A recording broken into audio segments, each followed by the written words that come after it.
Señor, no hay palabras que puedan describir tu grandeza y tu infinito amor. Jesús, sé mi luz y mi guía, y sé el aire que respiro. Muy buenos días, queridos hermanos. Gracias al Señor que podemos compartir un día más el devocional, este tiempo con Dios. Le damos gracias a Dios por un nuevo día, ya sea que estés yendo a estudiar, yendo a trabajar. El Señor ha sido bueno, ha mostrado su misericordia al poder despertar, al poder caminar, al poder andar, al poder hacer las tareas que tengamos por delante. Vemos que el Señor es bueno.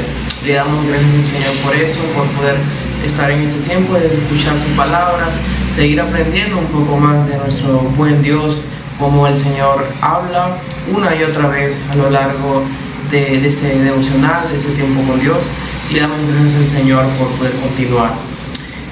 Hoy compartiremos el devocional, el capítulo 15 del libro de Números, del versículo 1 al versículo 21. Y vamos a orar para que el Señor nos ayude y nos guíe. Padre bendito, Dios bueno, te doy gracias, Señor, por permitirme poder estar aquí compartiendo tu palabra, Señor, a mis hermanos. Yo te ruego, Padre, que puedas mandar a todos y cada uno de ellos, Señor, que se está yendo al trabajo, que se está yendo a estudiar, haciendo cualquier otra tarea, Señor, que Él pueda hacerla para tu gloria, Señor bendito. Ayúdanos, oh bendito Dios, a poder seguir creciendo, Señor, juntos, como comunidad de fe, como iglesia, Señor, en el crecimiento de tu palabra, Padre bendito, que es importante, elemental, vital, Señor, para nuestro andar día a día. En el nombre de Cristo Jesús. Amén y amén. Amén, hermanos.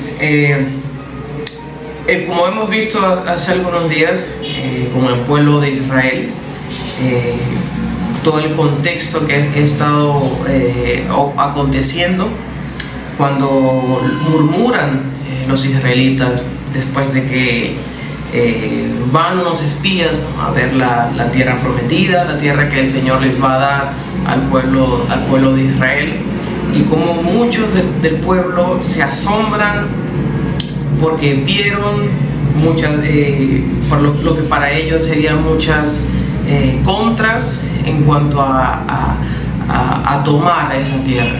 Vieron todo lo que podían ver negativamente, lo vieron, y se quejaron contra el Señor, contra Aarón, contra Moisés, y se quejaron en gran manera.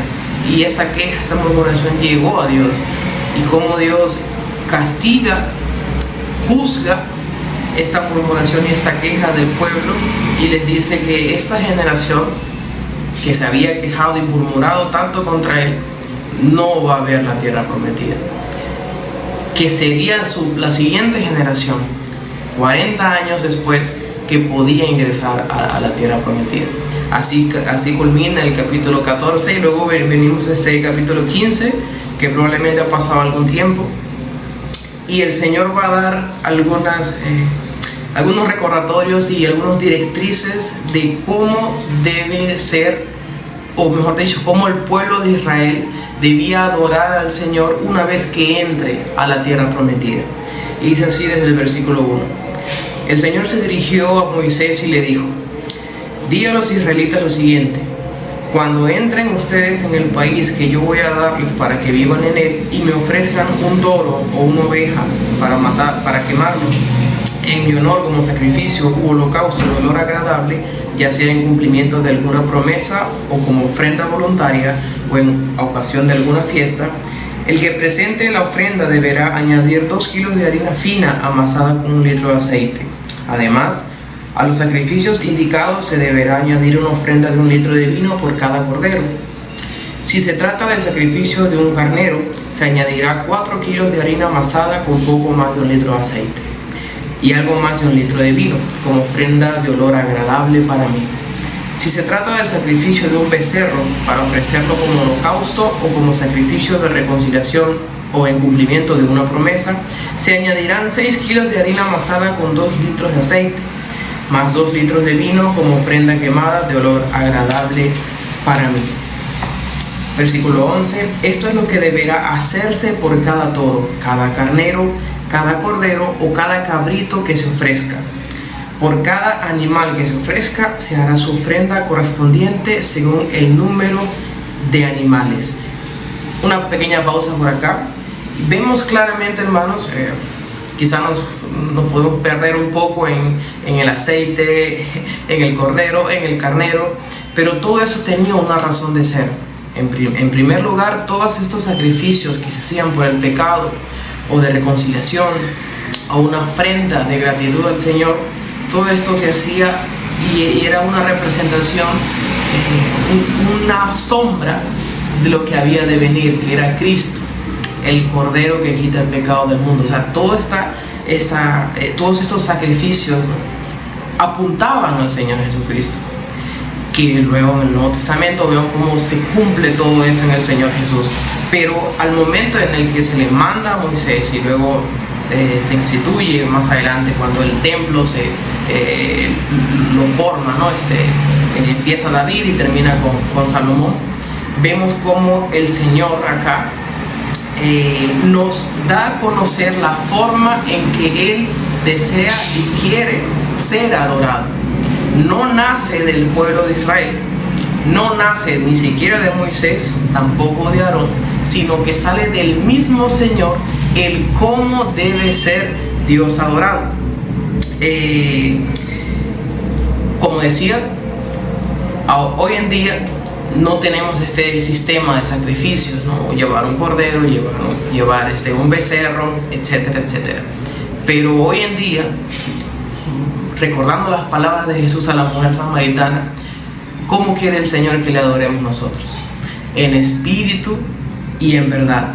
Y si vamos un poco más allá, en el Nuevo Testamento, Pablo en Romanos 12:1 dice que nosotros debemos presentar nuestro cuerpo como sacrificio vivo, santo, agradable a Dios, que es nuestro culto racional. De manera que nosotros adoramos a Dios primeramente porque le conocemos, porque si no le conocemos no podemos adorar lo que no conocemos, lo que le dice Jesús a la mujer samaritana.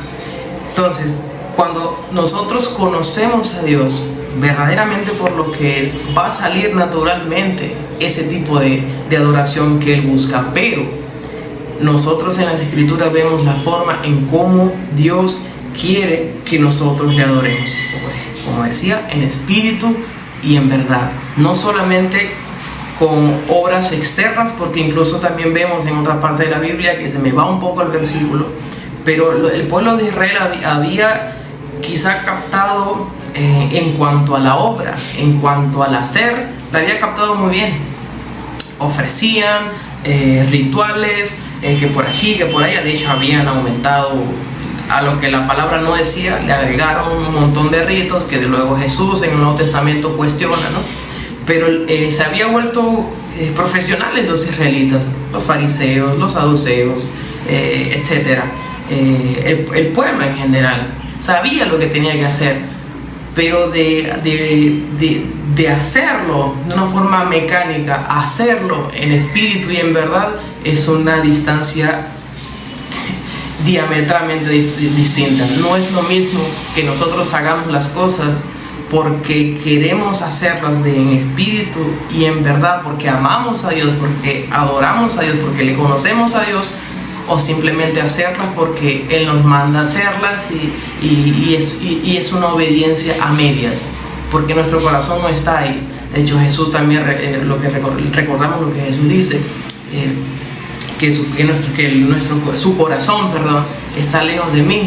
Nuestros labios le honran, pero sus corazones están lejos de mí, dice el Señor. Entonces, no es lo mismo adorar a Dios en espíritu y en verdad, porque le conocemos, que presentamos nuestro cuerpo como sacrificio vivo, santo, agradable al Señor, nuestro culto racional, a simplemente hacerlo por hacerlo. Continuamos en el versículo 14. Si un extranjero, ya sea que se encuentre de paso o que viva permanentemente entre ustedes, quiere presentarme una ofrenda quemada de olor agradable, deberá cumplir las mismas normas que todos ustedes. La misma norma vale para ustedes y para los extranjeros. Será una ley permanente que pasará de padres a hijos. Una misma ley y una misma norma habrá para ustedes y para los extranjeros. Es interesante acá también porque vemos claramente al Dios, el Señor, tratar como iguales tanto israelitas como gentiles, que nosotros seríamos en este caso los gentiles. Al tratarlos como iguales se ve claramente desde el libro de Números, escrito hace miles de años, cuál era la intención de Dios de que se le adorara no solo en Israel, sino en cada rincón del mundo.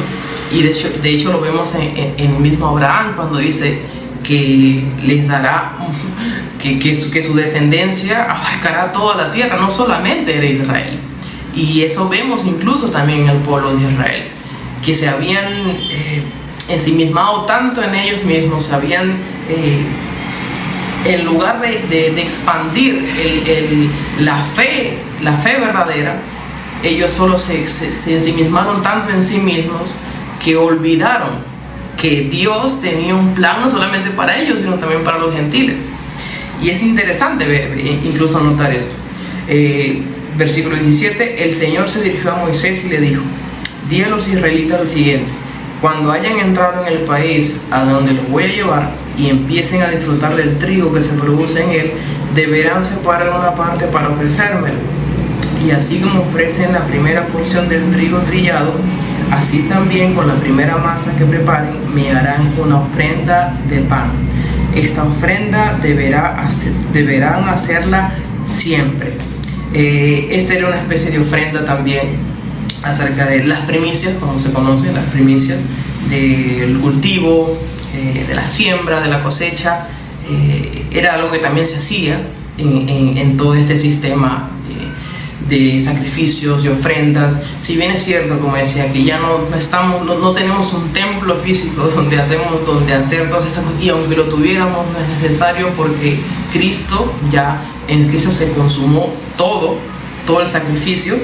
Sin embargo, podemos rescatar acá, incluso irnos al Nuevo Testamento, de lo que los apóstoles nos hablan acerca de las ofrendas, ¿no? Vemos como en 2 Corintios 9, Pablo habla de las ofrendas que debemos dar con alegría, no con tristeza, porque Dios ama al dador alegre. Y también como ejemplo los filipenses, ¿no? Cuando Pablo habla de que habían reunido, de que habían hecho, como le decimos acá en nuestros días, una chanchita, ¿no? Para mandar, como ofrenda, porque lo hacían, era una ofrenda de gratitud. Incluso vimos que los filipenses no eran los más ricos de la región, pero por el amor que tenían a Dios y el amor que tenían a Pablo, hacían este sacrificio, porque es un sacrificio a Dios, ¿no? Y enviaban esas ofrendas.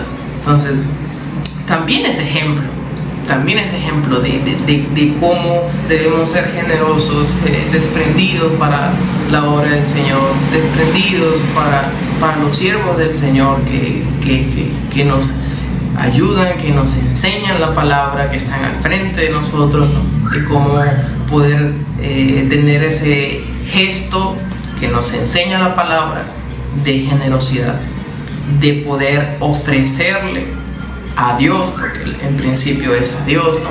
Estas ofrendas que les damos, ya sea el diezmo, las ofrendas, en fin, hasta el tiempo puede ser una ofrenda, hermano. Es interesante, ¿no? ver todo este tipo de cosas y cómo nos enseñan a nosotros, a pesar de que no estamos viviendo quizá el tiempo de la ley, donde había que ir al templo y ya Jesús cumplió todo eso. Pero es muy bueno seguir aprendiendo de la palabra del Señor y cómo hoy en día podemos aplicar todas estas cosas. Padre bendito, te damos gracias una vez más, Señor, por tu palabra, por mostrarnos, Señor, cuál es tu voluntad, Padre, cómo quieres que te adoremos, Señor, en espíritu y en verdad, Padre. No simplemente hacer las cosas de forma mecánica, Señor, de forma automática, Padre, sino hacerlas de corazón, Señor, en obediencia, sí, pero también, Señor, de corazón, Padre, por lo que tú has hecho en nosotros, Señor bendito. Te damos gracias, danos un corazón generoso, Señor, para seguir, Señor, ofrendando, Señor, a tu causa, ofrendando, Señor, de lo que tú nos das, Padre amado, porque todo te pertenece a ti. Te damos gracias en el nombre de Cristo Jesús. Amén y amén. Que Dios les bendiga, amados hermanos. Señor, no hay palabras que puedan describir tu grandeza y tu infinito amor.